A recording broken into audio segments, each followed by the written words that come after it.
have seen some numbers move. Karl, you're our numbers guy, so let's crunch a little bit of this.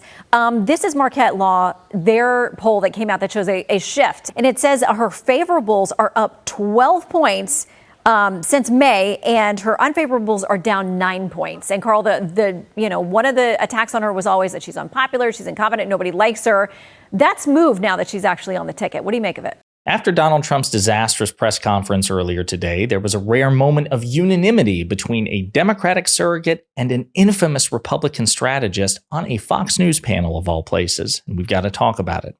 But before we do, if you end up liking this video and you want to support the channel, please be sure to hit the like, subscribe, and alert bells before you go. All right, friends, I have a couple of clips to show you in this video. So the Democratic surrogate in question is Kevin Walling, who is a Fox News contributor, not as effective as Jessica Tarlov, but pretty damn good. And then the infamous Republican strategist of all people is Karl Rove. And those of you who are old enough to remember the presidency of George W. Bush are well acquainted with Karl Rove. He's not only just a Fox News mainstay, but he was, this guy was like mimetic in terms of his conservatism, in terms of his scheming. He was, lampooned and satirized on like Family Guy and The Simpsons as like this Darth Vader, Emperor Palpatine sort of figure, this malevolent Republican strategist.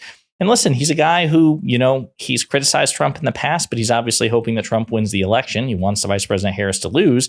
And in the aftermath of this disastrous press conference that Donald Trump held, there were some moments of unanimity between Walling and Rove on Fox. And I love the fact that Fox viewers had to see it in action. So we're going to play some of these clips and unpack them together. This was the moment, though, to lower expectations about him and raise the expectations about his opponent by saying, I know it's going to, the contest is close, the contest is tight, and I think these debates are going to be a good place to show the deep differences between me and my opponent on the big issues. His press secretary, who just appeared before us, did, I thought, an excellent job of staying on message. It was clear what the election was about: inflation, immigration, and respect in the world. I'm not certain people walked away from the news conference today with as concise a sense of what President Trump was focused on. Yeah, and some of the chatter in the Washington. So again, that was Karl Rove's very gentle way of saying that Donald Trump did not do well at that press conference, right? He was being very diplomatic in his approach, but he was like, listen, there was a more disciplined response from Carolyn Levitt, of all people, who is as deranged as anyone in the Trump orbit, but she appeared on Fox to try to clean up her boss's mess. But yeah, obviously you have an increasing number of Republicans admit that the press conference was disastrous. Now I'm going to play the response by Kevin Walling when asked about Vice President Harris and whether or not she'll sit down for interviews with the media. And Karl Rove also jumps in at the end as well, in which he publicly praises Vice President Harris and her campaign. Shannon, good to be with you. The vice president is absolutely going to sit down for a number of these long-form interviews. Let's not forget she had to piece this campaign together in the last 2.5 weeks. And since that announcement of Governor Walz joining the ticket, they've been crisscrossing all the battleground states. You saw in that press conference, a reporter asked, the former president, where have you been? We haven't seen you in nearly a week. And then he doubled down on going to Montana and Wyoming, 2 states that really aren't in play, and then talked about the fact that he's, ceding ground so that we can have our convention in Philadelphia. Well, that's in a week and a half. So we haven't seen a lot of that former president. I'd love to see the former president, give a press conference like this every single day, because it's a reminder to the American people of his tenure in office. And I think when Democrats make this campaign about Donald Trump and his 4 years, we will clearly win. He has a ceiling, and to Karl's point, did nothing in that press conference to lower expectations for the vice president, doubling down on calling her stupid multiple times just a month out from this ABC News debate is not the smart policy, I think, for a winning campaign.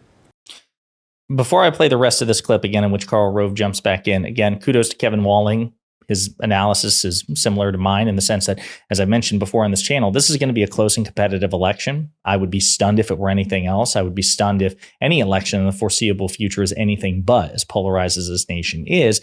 And given the hurdles that Republicans throw in the way in terms of maximizing eligible voter turnout for the 50 states. I mean, President Biden won the popular vote by a 7 million vote margin, but really effectively, because the Electoral College is what decides the presidential election, it was really approximately 40,000 voters in a handful of swing states. So you're thinking like a really good Taylor Swift concert, right? That enough people there was enough to determine the outcome of the election.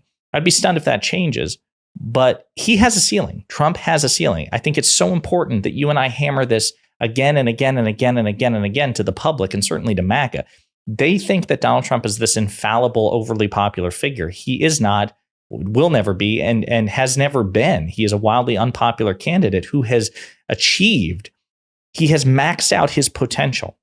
Despite all of the advantages he enjoys, being graded on a curve, the short-term memory of the American people, the various electoral and institutional advantages enjoyed by Republicans in the form of the Senate and the Supreme Court and the Electoral College, all these things. The vice president, she has her flaws like every other candidate, but she has potential to grow.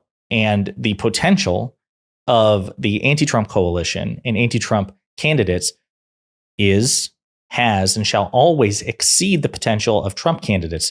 Their advantage, outside of the institutional advantages that we discussed, is that they're highly motivated to come out for Trump because the Republican Party, unfortunately, has mutated into this authoritarian cult of personality. So I think that analysis by Walling is really important. And yes, of course, eventually the vice president will sit down for long form interviews, but she doesn't have to right now because the momentum is squarely on her side. And that brings us back to this Fox News clip in which Karl Rove actually praises the vice president and the momentum that she enjoys at the moment. Well, and we have seen some numbers move. Karl, you're our numbers guy, so let's crunch a little bit of this.